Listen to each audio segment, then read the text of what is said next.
의사일정 제1항 한국은행 총재 후보자 이창용 인사청문회를 상정합니다. 3월달 소비자 물가가 전년동을 대비해서 4.1% 상승했습니다. 2011년 12월 이후에 10년 만에 처음으로 소비자 물가가 4%를 넘겼고, 실제 그런데 시중에 나가보면 말이죠, 우리 국민들이 느끼는 그 소비자 물가 상승률이라고 하는 것은 이거보다 훨씬 더 큽니다.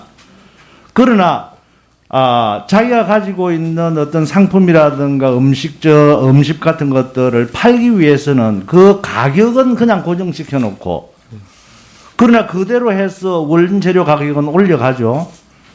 엄청나게 올라가기 때문에 이것을 양을 가지고 조정을 해서 겨우겨우 버텨나간다, 이런 정도입니다. 그러니까 이게 지수 자체가 4.1%라고 하더라도 실제로는 그것보다 훨씬 더 큰 물가 상승 압박을 우리 국민들은 느끼고 있다는 겁니다. 우리 후보자께서는 이런 상황에서 앞으로 어느 정도까지 물가 상승이 이어질 것이라고 예상하고 계십니까? 지금 물가가 전 세계적으로 높고 우리나라에서도 높고, 지금 의원님, 존경하는 서 의원님 말씀하신 대로 저희 경우에는 주거비 상승이 또 많았기 때문에 소비자 물가 상승 지수에 충분히 반영되지 않은 부분도 많이 있어서 서민들 고통이 커진 것은 사실입니다. 전 세계적으로 지금 물가가 어느 정도 계속될지는 지금 논쟁 중인데요. 크게는 지금 일어난 물가가 이제 우크라이나 사태로 인해서 유가라든지 공급처 측면, 그리고 코비드 뒤에 서플라이 체인이 흐트러져서 생긴 거기 때문에 한 1, 2년 지나면은 떨어질 거다라는 보는 견해가. 아니, 간단하게 좀 답변해 주세요. 시간이 짧기 때문에. 대충 올해 말쯤 되면, 아니면 피크 때에 어느 정도 물가 상승까지 예상하고 계시는지. 정확한 숫자는 말씀드리기 없지만 물가 상승이 앞으로 1, 2년 계속될 거로 보고 있습니다. 적어도 1, 2년은 상승 국면으로 갈 것으로 보고 그래서 있고, 앞으로 말이죠, 기재부도 이제 15일 발표한 2022년 4월 최근 경제 동향을 통해서 내수 회복 제약이 우려되고 물가 상승세가 확대되고 있다 라고 했을 만큼 후보자도 인식하고 계시겠지만 물가 상승에 대한 압력이 굉장히 셉니다.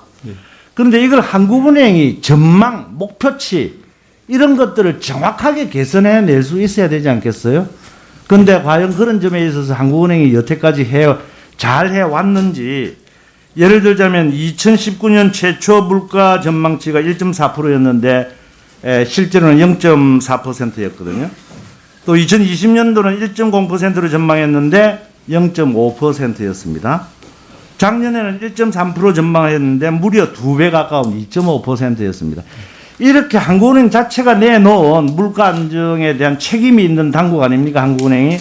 이 전망치가 제대로 되지 않는다면 과연 거기에 합당한 어떤 정책 수단을 동원할 수 있을 것인지, 여기에 대해서 한국은행의 여태까지의 물가 관리라든가 금융 안정에 대한 어떤 노력에 대해서 평가를 해 주시기 바랍니다. 말씀드린 대로 한국은행이 기본적으로 정책이 전망치에 의존하기 때문에 존경하는 서 의원님 말씀드린 대로 전망치를 개선하는 데 계속해서 노력하겠습니다. 그래서 최근 제가 아직 온 지가 얼마 안 돼서 비교는 안 해봤습니다만, 제가 IMF에 있었으니까 최근 1년 반 동안은 IMF 역시 물가를 상당히 낮게 예측을 해가지고 지금 굉장히 조정 중에 있습니다. 제가 상대적으로 비교는 해봐야겠지만 서 의원 말씀대로 물가나 경제 성장의 예측률을 높이기 위해서 지속적으로 노력해야 된다고 생각합니다. 거기에다가 마찬가지로 오늘 제가 뉴스를 봤는데요. 세계은행에서 올해 세계 성장률을 전망치가 4.1%에서 3.2%로 낮추었더라고요. 예. 그거 알고 계시죠? 예. 그런데 이제 우리 윤석열 정부가 이제 들어서면서 마무리를 하겠습니다. 이 소상공인 분실보상 경기 회복 뒷받침을 하기 위한 50조의 추경을 준비하고 있습니다.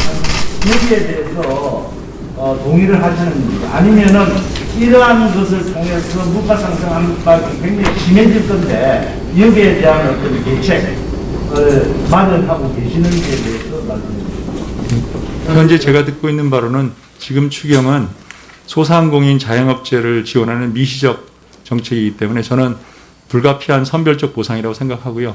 다만 그 양이 얼마가 될지는 아직 저는 정부로부터 듣지를 못했기 때문에 그것을 보고 판단해야 되는데 만일에 그 총량이 굉장히 커서 거시적으로 물가에 영향을 주게 되면 당연히 정책당국과 얘기를 해서 그 물가에 대한 영향을 어떻게 조절할지는 한국은행도 관여를 해야 된다고 생각합니다.